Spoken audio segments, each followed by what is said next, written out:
For 10 years, I thought she was my enemy. She yelled at me for parking wrong, complained about my dog, even called the cops when I played music too loud. I called her the witch next door. But when she died, I found a diary in her drawer, and on the first page, she wrote my name. What I read next changed everything I thought I knew about my life. Her name is Daniel Miller. I've lived in this quiet suburb of Portland, Oregon, since I was 18. Mrs. Eleanor Ellis moved in next door a year later. She was in her late 60s, sharp eyes, gray bun, always in a cardigan. Our feud started over a trash can.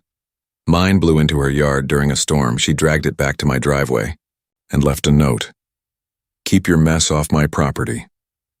From that day on, it was war. She'd glare at me from her window, complain to the HOA about my overgrown lawn. Once, she even threw a rock at my dog, Max. I stopped speaking to her, started taking the long way home, just to avoid walking past her house. For 10 years, we existed like ghosts in the same neighborhood, never talking, never helping, just hating. Then last October, I saw the ambulance, blue lights flashing in the rain. Paramedics carried her out on a stretcher. She never came back. A week later, her landlord knocked on my door. "You're the closest neighbor," he said. "Mind clearing a few personal items before the estate sale?" I almost said no, but something made me say yes. Her house smelled like lavender and old books. Everything was neat, ordered, lonely. In her bedroom, I found a small wooden box under the bed. Inside, a leather-bound diary, and on the cover, scratched in faded gold, "For Daniel, if you ever find this." My hands shook. How did she know my name? Why would she leave something for me? I sat on her bed and opened it. The first entry was dated 12 years ago, 2 years before we ever met. Met Robert's son today. He looks just like him. Same eyes, same laugh. God, I miss Robert. Robert, my father's name. I kept reading. Day 47. Daniel looks exhausted. Working 2 jobs, I hear. Left chicken soup on his porch. Hope he eats. Day 112. Heard him crying through the wall last night. Wanted to knock, but he'd just yell again, like his dad used to. Day 203. Paid his electric bill. He's behind again. Can't let him sit in the dark. Robert would never forgive me. Page after page. She'd been watching over me, helping me, loving me, from the shadows. Then I found the truth.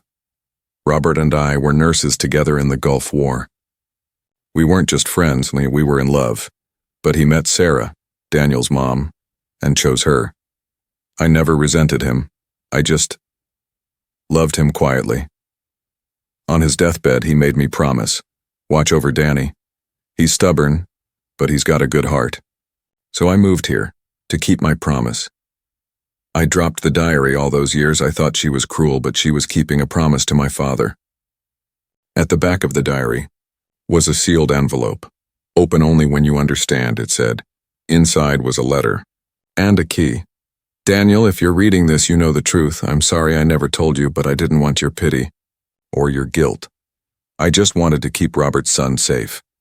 The key is to my safe deposit box, Portland Trust, box number 214. Inside is everything your father left for you, that I was too scared to give you while I lived. Forgive an old woman her silence and know you were never alone, Eleanor." I went to the bank the next day. In the box, a photo of my dad and Eleanor in uniform, a letter from my father, and $12,000, every dollar she'd saved to help me when the time was right. I stood there, crying in a bank lobby, realizing the woman I hated most was the one who loved me, without ever asking for anything back. This story is inspired by real confessions on Reddit, where strangers share the truths they've carried for years. Sometimes, the people we judge the harshest are the ones holding us up in silence. If this story moved you, like this video, subscribe to Unspoken Truths for more real stories that reveal the hidden love in ordinary lives. And comment below. I'll be kinder today, because you never know who's keeping a promise for someone they loved. Thank you for watching.